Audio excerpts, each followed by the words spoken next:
Dr. Psyche Williams-Forson, thank you so much for being here on Head on Fire. I appreciate you coming. Thank you. Thank you for having me. Thank you so much for being here. So, for folks who don't know you or your work, tell people a little bit about yourself. Okay. Psyche Williams-Forson, and I'm a professor and department chair in the Department of American Studies at the University of Maryland, College Park. And a lot of folks will ask, what is American Studies? Well, we study the broad concepts, if you will, of culture, of life, of the things we sort of take for granted every day. Some of us study this through the realm of popular cultures, social media, so forth. Some of us study the environment, religion. I happen to study the material world. And so the things that we deal with in our everyday lives, and in particular, right now, I've been studying for the last 20 years or so food and culture. And so at the University of Maryland, in particular, we are interested in identities of difference and how all of us are very complex human beings. And so these things permeate our lives, our everyday lives, right? You cannot separate who you are from how you are necessarily, right? And so we train our students to understand culture in its broadest sense and to, as humanists, as people who study the human condition and human ways of being, how do we move about the world in the very myriad kinds of ways and things that we encounter every day? You used a phrase there that I want to ask you about, identities of difference. I think Mm-hmm. a lot of people these days are familiar with the concept of intersectionality. Does Yeah, identities of difference and intersectionality share space? Are they two different terms? right. How do those Absolutely. differentiate? Yeah, absolutely. They share space. They're in conversation with each other. One of the things that I think we have been socialized to believe is we're just human. Mm. you Hmm. know, you see this a lot, and I'm on lots of different social media sites, and Twitter is my one of my favorite. And so people say, at the end of the day, we're all human. Yes, and the part we don't want to grapple with so much is we're all human in our complexities, right? We all have um, ways of operating in the world. We as a society have categorized those ways as gender, as race, as class, in very discrete boxes, as if that's the way people move about the world. And we don't. We evolve Hmm. every day, right? And so some of us have fluidity of gender. Some of us have fluidity of class. We have fluidity perhaps of race, if that's how folks want to show up in the world. And what we as Americans certainly, but as people, I think, are resistant to doing is allowing other people space to be who they are, as they are, how they are, right?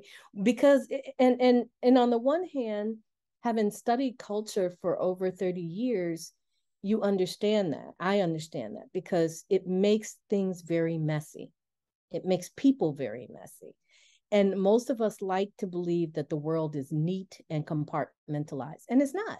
Part of the Hmm. beauty of being human is that we're messy, right? We have a lot of fluidity about our lives. And so, what one of the things we do at American Studies is we teach people to understand that and to recognize it and to even see it in themselves, right? That we all have different identities. And we move in and out of those identities every day, every year, over the course of many years, so forth and so on. Um, and that is part of the beauty of human life. I was in conversation with Dr. Naomi Jacobs. She's overseas in Europe, and one of the things that she talked about, she's a disability advocate, and one of the things that she tries to get people to understand is when you have this conversation of we're all just human, I don't see difference, I don't see race, I don't see disability, I don't see these things. At the end of the day, we're all just human. she said, be careful with that kind of language because it still does create a default. Right. You are creating a default, and then everyone else's deviations from Right. that norm.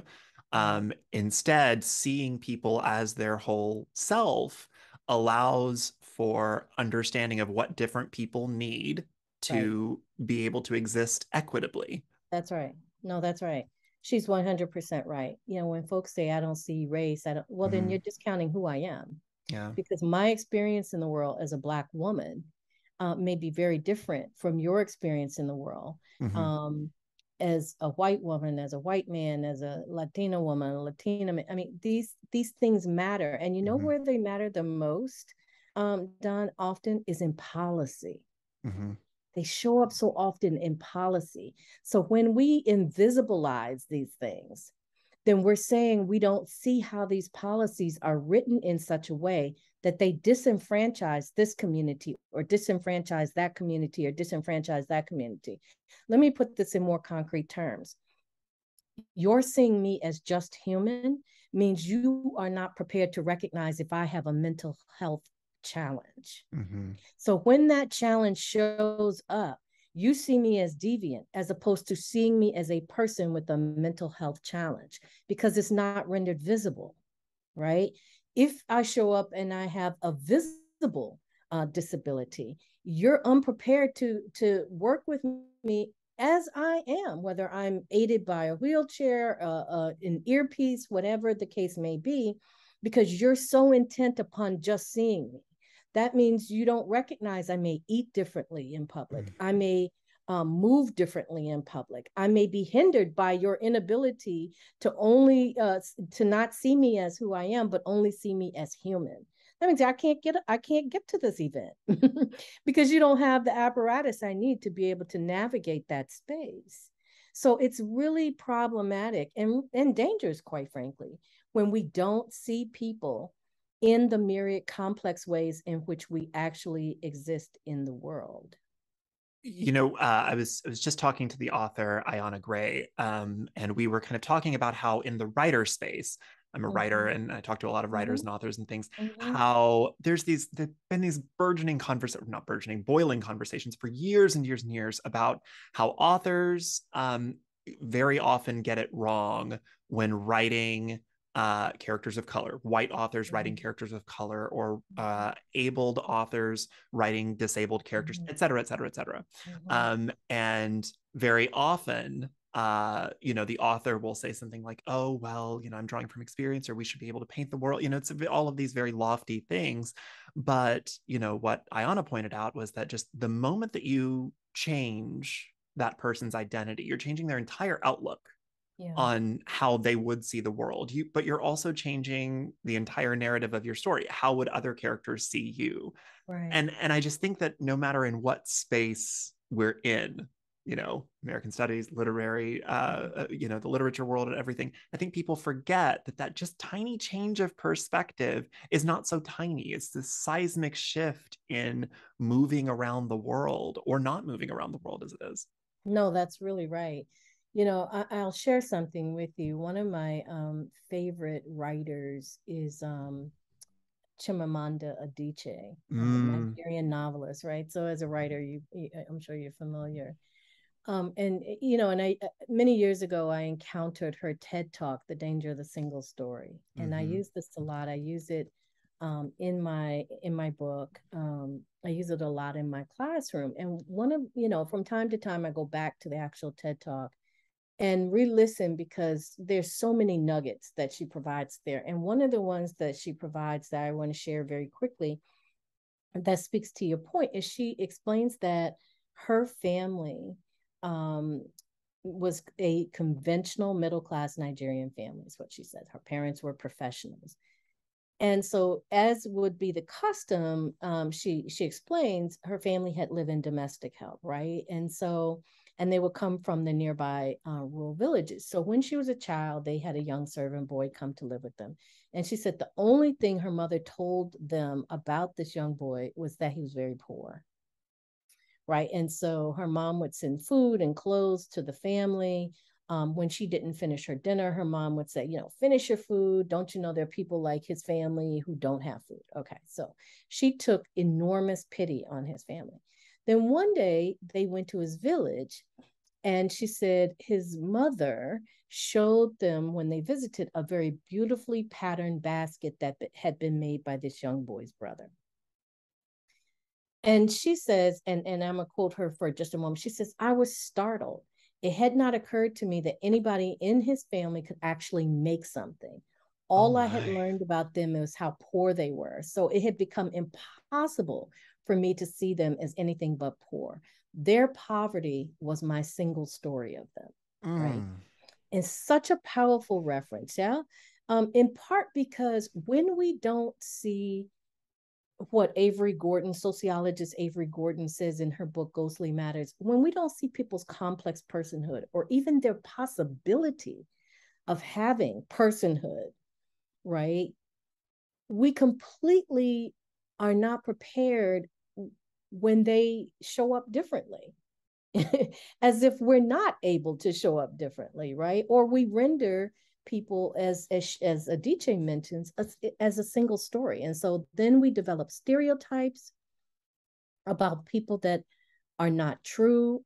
Maybe there's some partial element of truth, but for the most part, stereotypes alone tend to be based in some element of truth.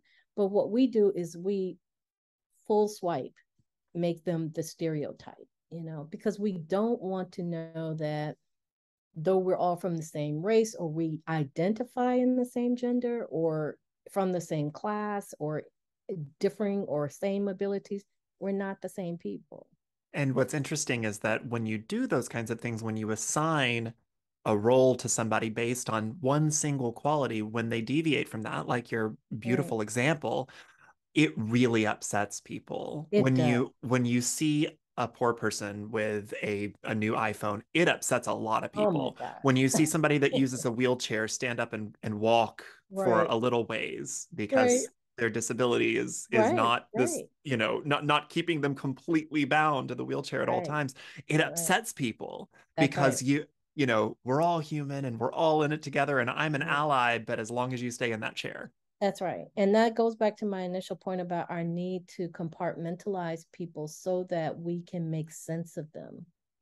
Because very few of us want to walk about the world having what we think is a status quo shifted and upheaved, right? Mhm. We want to see people as who they say they are. This is largely what's happening right now in our society, right? The upheaval is catching so many people off guard because for the last 50 to 60, 70 years, it has been this way, right? So just to, I mean, even to say with the election of President Obama, oh my God, you've shifted the Racism's landscape. over. Oh my God. Racism is over. It's all different now. Everything is hunky dory. And then you get this backlash because people are like, wait a minute, we can't have this shift because now we're losing power. Mm. Well, no, you're really not. Especially when you think about policies and ownership and wealth in this country. The only people who are winning are the people who've always been winning. It just the landscape may look different and it's now rumbling, but to sort of say, oh my God, we're, throwing out all baby with all bathwater or what have you, whatever metaphor you want to use. That's because we, as a society of people, and certainly in our educational system, do not teach people the fluidity of culture, nor do we teach history in a way that people have to understand that things come in cycles. And what we're seeing now, we have seen before.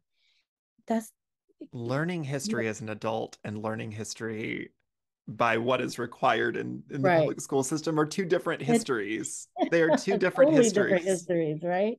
They're very different histories because, again, we don't, we always talk about challenging other countries, and yet we don't want to step out there and challenge folks to think in complex ways as if we're not capable of doing this. This is the reason why we feel so wedded to, one language, because, who wants to do all of that, right? And yet the majority of the world, if not all the world except us, operates under multiple languages and multiple cultural associations and so forth. And yet, again, as I said, culture is messy. People are human and people are complex. And the one way of thinking is just not far be it. I mean, I'm not even at xenophobia. I'm simply saying thinking in one dimension becomes problematic even unto yourself.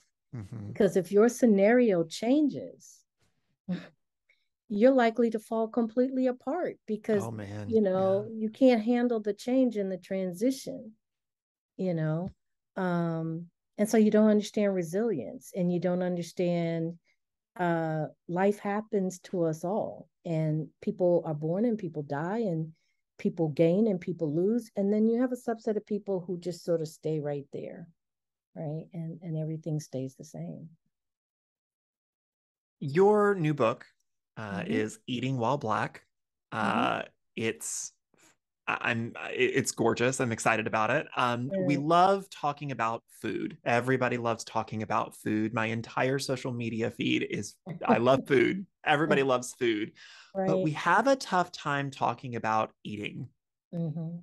Why is Mm-hmm. that? Yeah, partly because it's so everyday, right? Mm, And I think, you know, it's it's very everyday and we take it for granted. hmm Okay. What we don't want to, we love the visuality of food, right? We are on social media, IG or what have you, and we're like, oh my God, it's so beautiful. But here again, very seldom do we want to think about where that food comes from, the process by which it arrived at our table, whether that's in the slaughter of animals or in the picking of fruits and vegetables, the people who did that work, the conditions under which they did that work. What we want is what's in front of us in all of its beauty, hmm right? And so that all of that is encompassed in the eating. All these things I just finished saying are encompassed in the eating. I had an experience 2 days ago. I took my mom and my goddaughter. We were at Subway. We had a my goddaughter was intent upon going to Subway, so I took her to Subway. Okay. And so as we were being served, I began to get more and more agitated for a couple of reasons. One, there were a number of signs. The person who was making our food, there were only two folks in the restaurant. This was a small Subway. And one person, the person who was making our food, her energy was more and more dismissive, if you will. mm, She started throwing things around and plopping the food down. And so over as she's making the food, I'm like, oh my gosh, why am I feeling so anxious right now? And then I saw these signs up in the restaurant, really small ones. We strive to have good customer service. If you don't, then you need to contact. And so by the time she finished, I said, this establishment is very close to the university, and we do a lot of business with the local restaurants. We like to patronize the local restaurants. And I said, I'm very concerned right now because your entire energy is being transferred to this sandwich.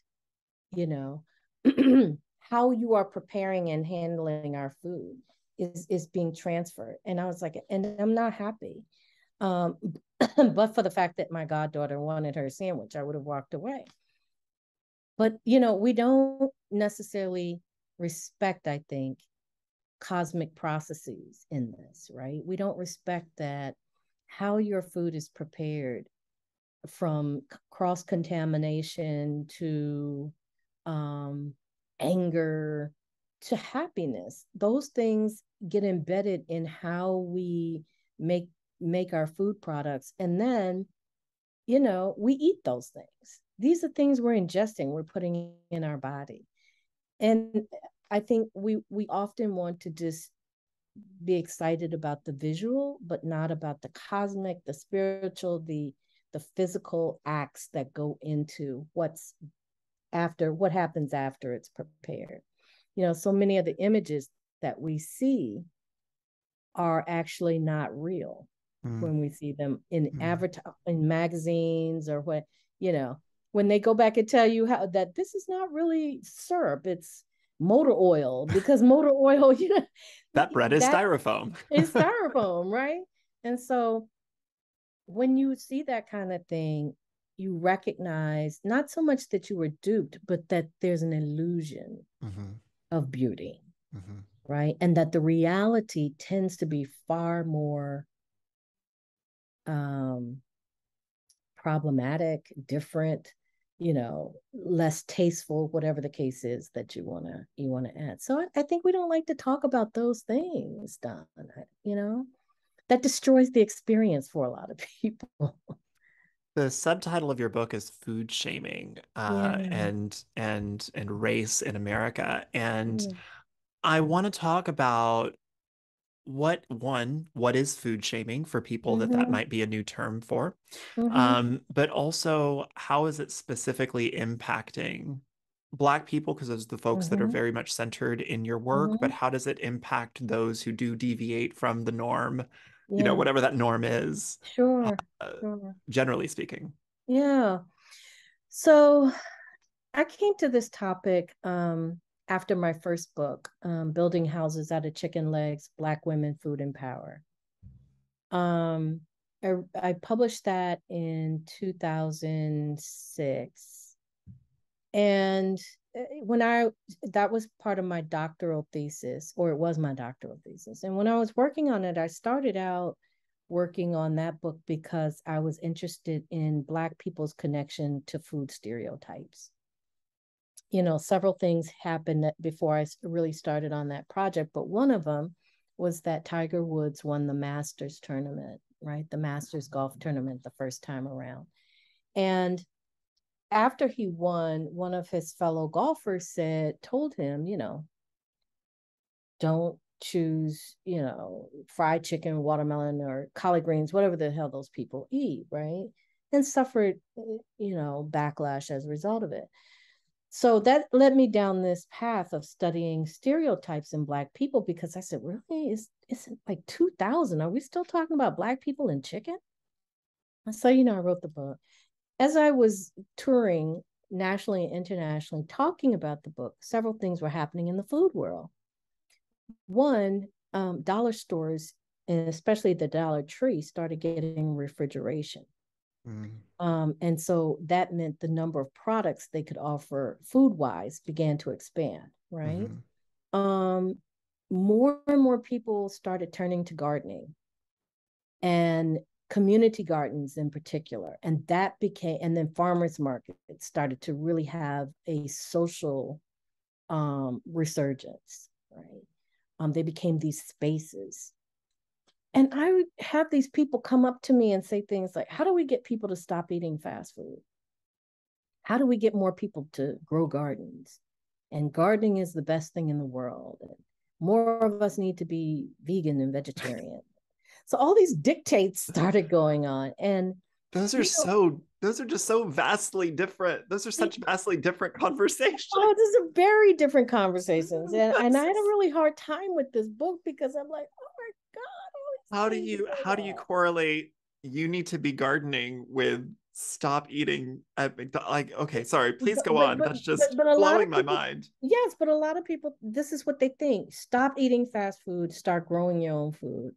You'll As be if that's closer an to God. option. As if that's if As if both of those things are equal options for everyone. and there you have it right there.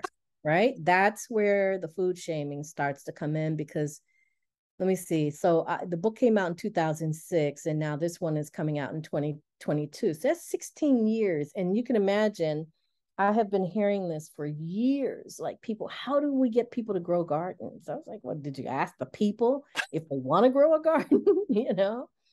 And so I began to see that this food shaming was really about controlling people's movements in their bodies and their actions. Because overwhelmingly, for the most part, it tended to be white women and mostly white women, asking me these questions about Black people. But there were also a fair number of Black women. And so at first I said, this is food shaming and food policing. And then we just kind of whittled it down to food shaming, because it's not just about children eating in the cafeteria of different immigrant communities who were enjoying their family food ways, only to have someone say, "Oh, what is that?" or "Oh my God, it smells horrible." It wasn't just that. It was a lot more insidious. And this is what I try to talk about in the book, because it's everyday life and it's so normalized that, again, back to what I started with, right? That these issues show up, these issues of denying difference show up in policies, right? And so, for example, in the book, I talk about, an organization who built a farmer's market. And one of the things they did was I was told they got a grant on the basis of them establishing this farmer's market in an area that by and large had gentrified a formerly Black community. And they created this market, and yet there were no Black vendors, or there was one. And that person was I think, viticulturist. Am I saying the word right? They harvested worms. And yet they wanted folks to come, and they offered EBT and other kinds of, services. But most of what they had was grass-fed this, grass-fed that. And the prices were astronomical. I wouldn't have been able to shop. Sure. Now I'm gainfully and fully employed, thankfully. It was way too expensive for me. So I began to say, how are we again engaging our food worlds, and how are we taking so much for granted that in our very actions, we're shaming other people's lives. And I start the book with an incident that happened in Washington, D.C. on the Metro, where an African-American or a Black woman, Metro worker, was eating lunch or eating on the Metro. And a picture was taken of her by an author, interestingly, and posted on Twitter. And she essentially, the caption sort of referenced the fact that for many, many years, Metro said you could not eat or drink or play music loud on the Metro. And so she took this picture and posted it of the woman on Twitter. And, why do that? Now, she received quite a bit of backlash for that, but why are you shaming this person who's simply trying to eat, clearly dressed in a Metro uniform? As it turns out, according to the Washington Post, a mandate had gone out that said Metro police weren't, to fine people any longer for doing these very daily necessary acts. Well, the Metro worker probably knew that. This woman did not. And so here again, as we are shaming people for moving about their lives, we're operating with microscopic pieces of information, whereas the person for whom or about whom we are shaming is very clear about what's happening in their life. I had a young woman ask me one time, okay, and so essentially, so this young woman asked me one time, she said, how do we get people to stop eating at McDonald's? And it was an embarrassing question, really, because in the event that we were in, my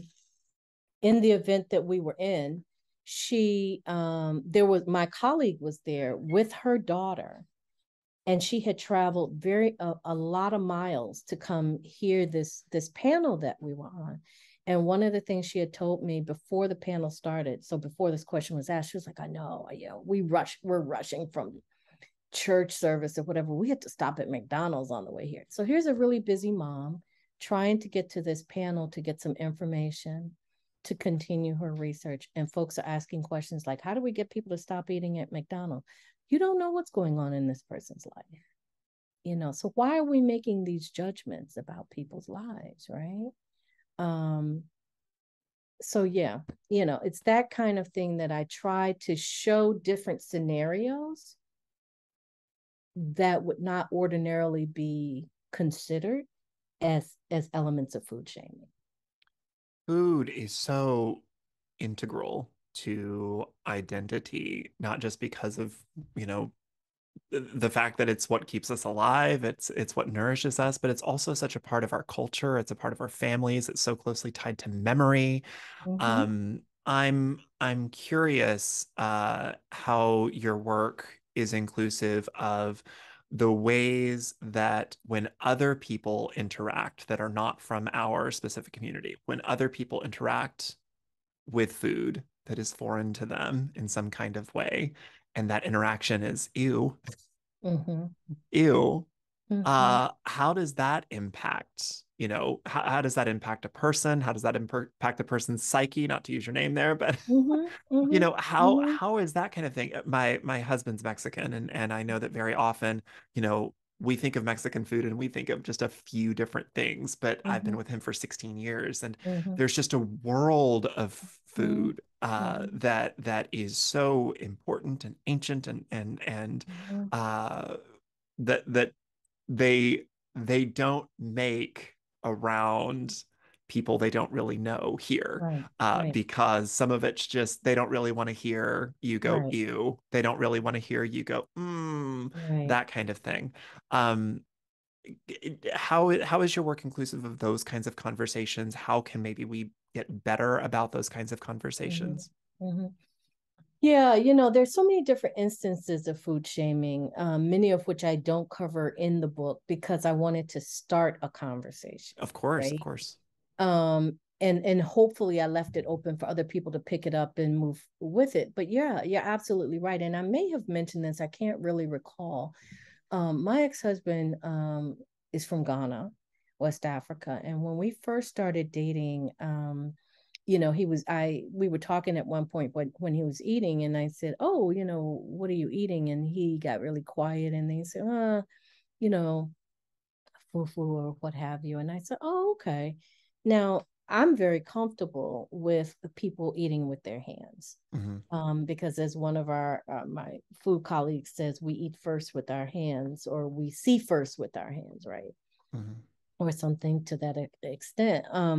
But he said, I really rarely tell people what I'm eating or how, and I don't like to eat around other people because when they see me eating with my hands, they they say that very thing. Ew, what? Hmm.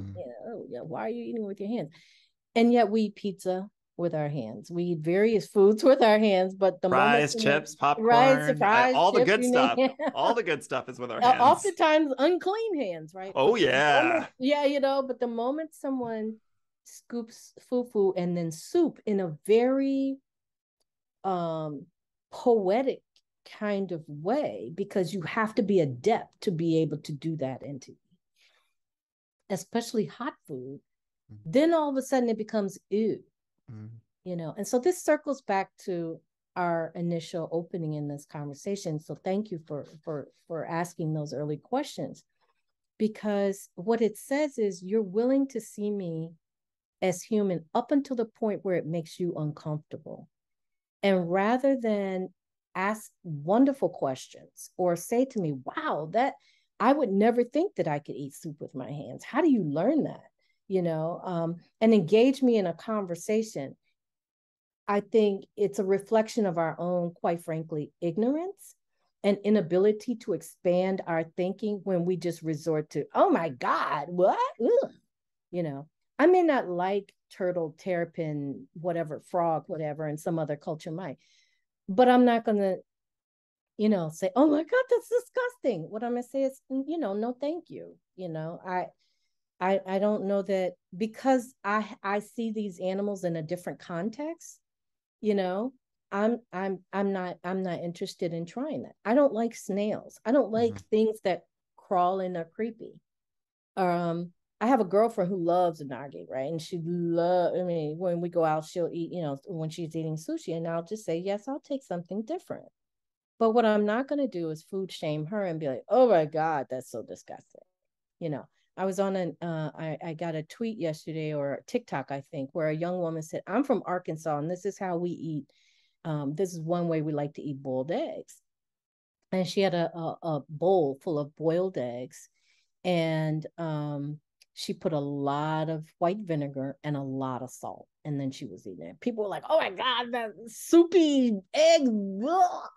And I said, actually, it's almost like pickles or pickled eggs. Or even if you're just putting hot sauce on it, Or if because you're so many just of putting those hot bottles sauce, of Tabasco and stuff, that's Tabasco, just which has mostly vinegar and salt vinegar and and a salt. little cayenne and stuff in it. Exactly. And Yeah. and so as I looked at it, I was like, she's pickling her eggs. Yeah.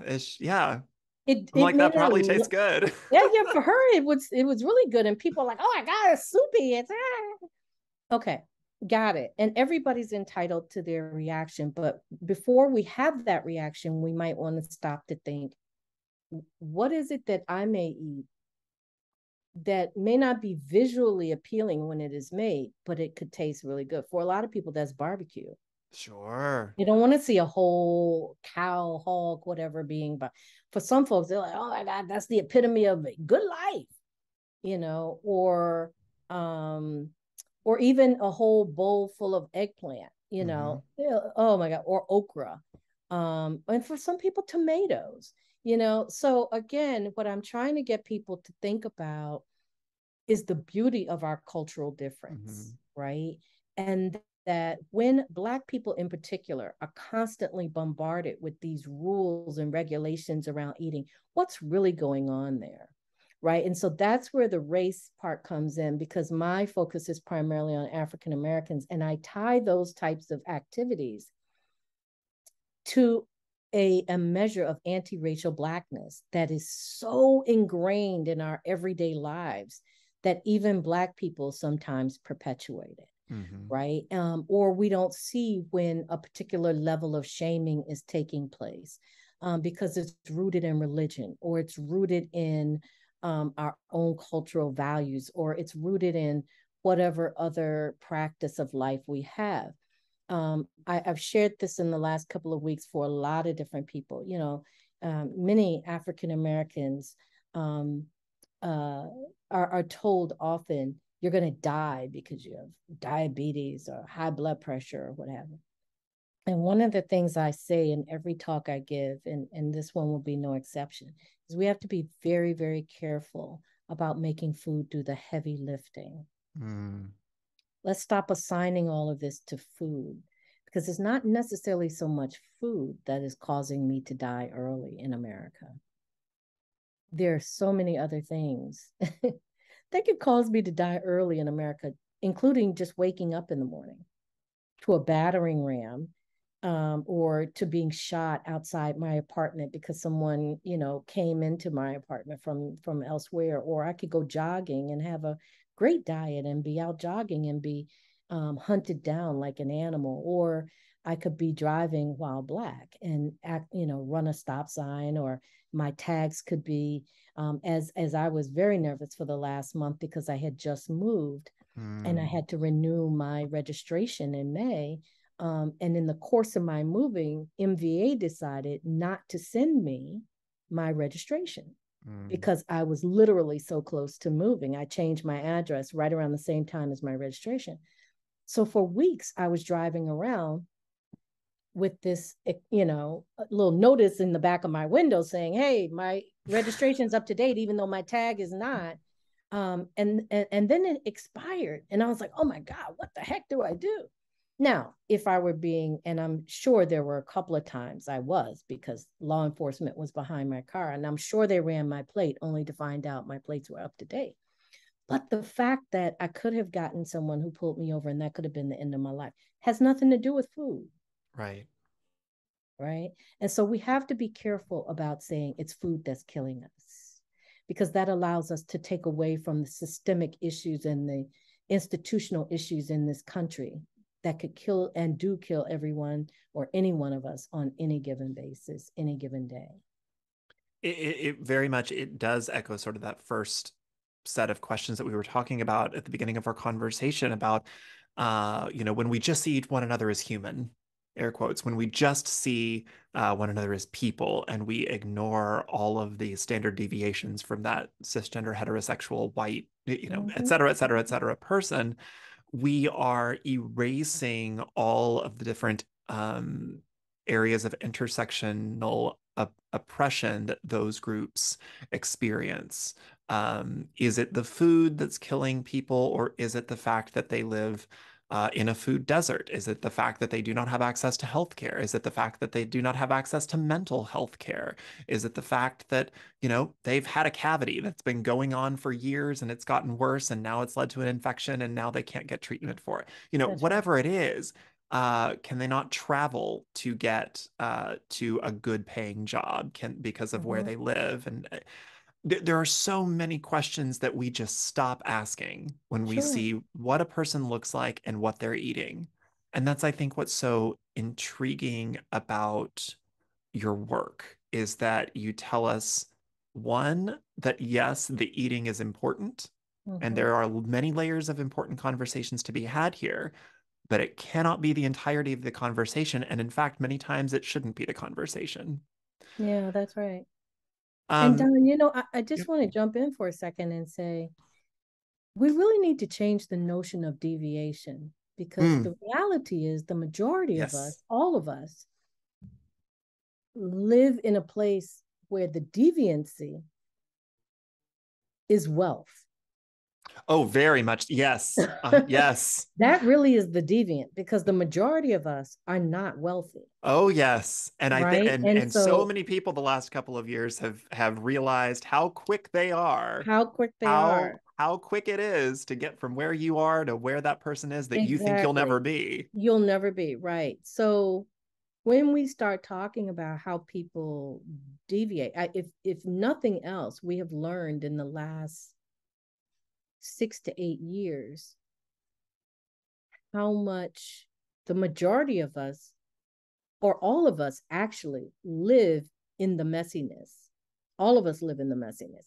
How that gets realized, it tends when you're wealthy, you're able to cover it a lot more, right? So, to your point, there are many of us who live without mental health, physical health, um, dental health, any one of those, all of them. I mean, I'm talking about everyday people who are walking around with jobs who just are like, I can't afford healthcare.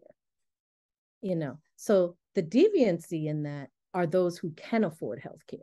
You know what I mean? All of us claim a particular sexual identity, orientation, or what have you. Where's the deviancy in that if we all Mm. have an Mhm. orientation or an identification? Who's deviant really? Because That's something that I know the queer community is kind of trying to make into as lighthearted of a joke as we can, but everyone has pronouns. everybody has pronouns. Everyone has pronouns. Why And is it sometimes suddenly a problem for you? I don't know. And I was reading something yesterday about the vice president who was on a disability panel and identified herself as her, hers, her and hers, and she said, and I'm the one with the blue dress. And I think it was Jared Kushner who accused her of pandering, blah blah blah.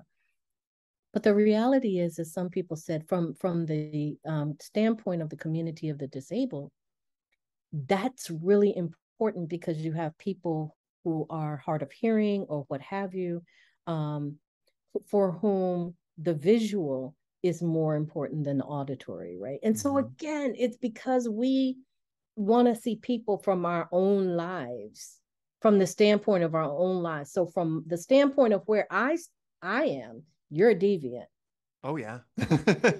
right? As am I, right? And yet what folks fail to realize is you also are probably deviant yourself in your comparison of me because in my community you're not like me, Hmm.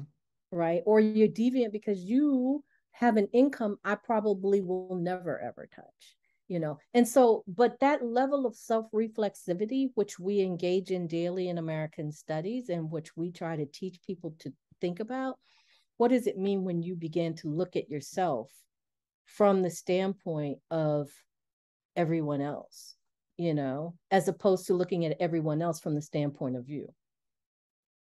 That's a difference, because when you look at that microscope and you look at yourself and you're like, okay, these are the things that I experience. Okay, I don't even know anymore what's a norm necessarily. What is a norm? What is a norm? What is a norm? What is a norm? You do cover so many different topics, and I wish that I had time to get to them all, but I do want to ask, just for people who may not be aware of it, one of the things that you do touch on quite often is the way that public policy affects food shaming specifically in the Black community, but I know that in other places you do talk about different intersectional identities. How is public policy affecting food, eating, food shaming, and the way that we interact with those spaces? Right. Well, one of my friends and colleagues, sociologist Rashawn Ray, had a really good point one time, and he said policies are written, but how they are carried out makes a huge difference. So we can start at the point of the policy itself, which is informed by how people who are writing those policies see the world and how they see other people in the world. So the policies themselves often are informed by stereotypes, they're informed by biases, and so forth. And then you have the second layer of how it gets enacted on the ground, right? Just because you have a policy that says, X, Y, and Z, the tone with which that policy gets carried out can make the difference to the person who's on the receiving end. And Black folks often are on the negative side of the receiving end of this. And this isn't Mm. always, I need to be clear, it's not always, one of the things I make clear in this book is not always intra-racial, like white to Black, Latino to Black. Oftentimes it's interracial. And this is one of the things that I raise in the book that's probably going to make me unpopular, because Black folks often buy into these, concepts of norm and bias as much as anyone else, right? And so when you have these kinds of food policies, whether they come from the government or elsewhere, that say, for example, this is what a standard or a model should be in terms of your weight, Mm-hmm. right? Or in terms of your you know um, your obesity, right? It You totally erase and eclipse people's cultural differences. I mean, from the days of Sanjay Bartman and the Venus Hottentot, if you will, from a Black woman who had hips and buttocks and breasts that were full. um, Black folks were looked at and said, "Hey, that's ugly. That's a deviant because it doesn't look like our European women." And yet we know that one of the ways in which you get mulatto and octoroon and quadroons is because Black folks were raped. Black women, Black men, Black children were raped by white, people. And so rape is about power. Mm-hmm. And in many instances, when there was desire, it doesn't mean that Black women were desiring to have children by white men. And so there was, even though in the world it said Black bodies are undesirable, we know that that was not always the case. So again, I say these policies that get written are written and founded on historical biases and stereotypes and untruths. And we find ourselves having to fight against those and grapple with those in our everyday life today. And so that's how we end up with your foodways are bad because they're soul food, Mm. even though there are lots of cultures who have food that are heavily laden with salt, sugar, oil, so forth, but they're not considered bad and deviant. Mm-hmm. They're considered good for you and good tasting. So what is it that makes soul food, Southern food, food that were cooked out, and by and enjoyed in Black communities, the epitome of evil? The stroke belt is not, and I say this quoting a physician who I once went to, and she said, the stroke belt is actually in the South, the deeper South. She was like, because that's where you have high proportions of stroke and so forth. She was like, but it's not all related to food. A lot of it is related to low incomes, lack of opportunities, lack of transportation, lack of infrastructure around education, all of these other things. She's like, food just, for a lot of people is the thing that keeps people going. Not to be glib, but what you just said reminded me of that argument that millennials of all ages, anyone who fits inside that generation of millennial has been told for 15 years now, put away the avocado toast so that you can afford a house. Making Really. this making two things that have absolutely nothing to do with each other, Right. as though they are direct corollaries. That's right. And it's so funny. And I know several friends of What mine if and you I have eat been joking. avocado? What if that's all you have to eat because it's affordable for you? Is avocado and bread with tomato or what have you? What if that's And at the end of the day, it's sort of like we were talking about earlier, someone who currently doesn't have financial means having an iPhone is not indicative. It just means that they have it. How they got it, how what right? how that's a whole different other story. That's a whole different other question, and that is not for you to assume. But it's just so interesting how we take existing in the world as you must follow this particular way of being, and any other little deviation, if you have this, if you ever enjoy yourself, you're not suffering in the right way for me. Right. Right. And that really is what we're talking about here, this sort of moralistic Mm-hmm. need to suffer to show that you are what worthy. My colleague Lisa Helke, philosopher, says it best. She's like, I applaud all these different ways of eating, but if you're on some ethical, moral high horse, you should step away from that. And I talk about that in the book. But I want to sort of close out with something that I think many of us hadn't thought about. um, the shooting that occurred in Buffalo, New York, Mm. several months back, which was formerly my hometown. So when I heard that a shooting occurred in the Black community, I immediately said, was it on Jefferson Avenue? Because we lived around the corner from Jefferson Avenue, and that was our local grocery store, right? And Jefferson Avenue was the heart of Black community. And so when I looked at that, I said, whoa, you know, now that was a white supremacist act. Mm. And what we tend to forget is when you start talking about people's spaces of relative safety or perceived safety, houses of worship, schools, grocery stores, places where we inhabit our everyday life, our homes. We got to take it one step further and say, now what, right?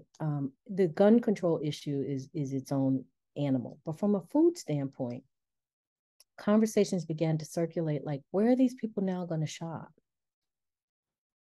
Where do they shop? I read recently that the Tops had reopened. For a lot of people, that is not an entity or an establishment that they will ever be able to go into again, or perhaps at some point, but not right now.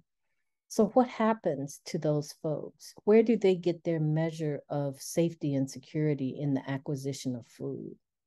What's going to happen? What if you have an elderly person who has no other form of transportation except to walk or to catch, public transportation? Where are they now going to get their food?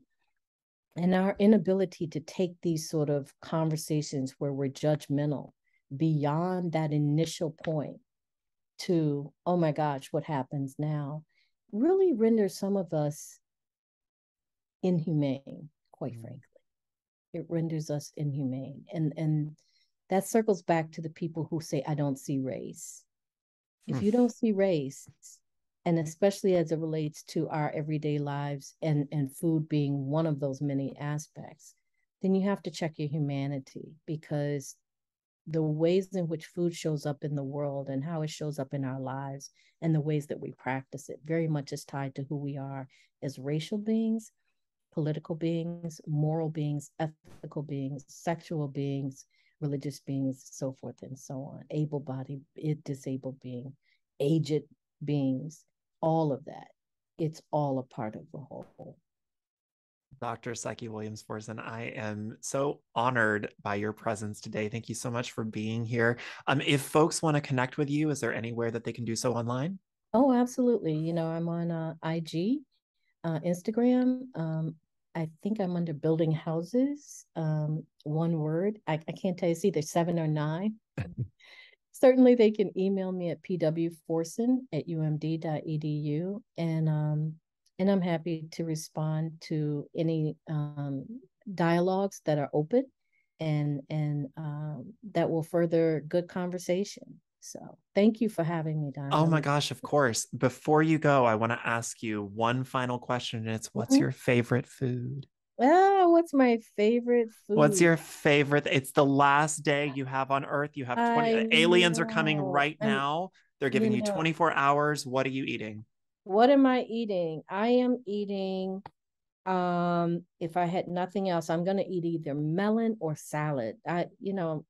As I've gotten older, I love a Love good it. salad. I love a good salad, with all kinds of good stuff, and it has to have something crunchy in it. So, Oh yeah. yeah. So that's the other part of it is taste.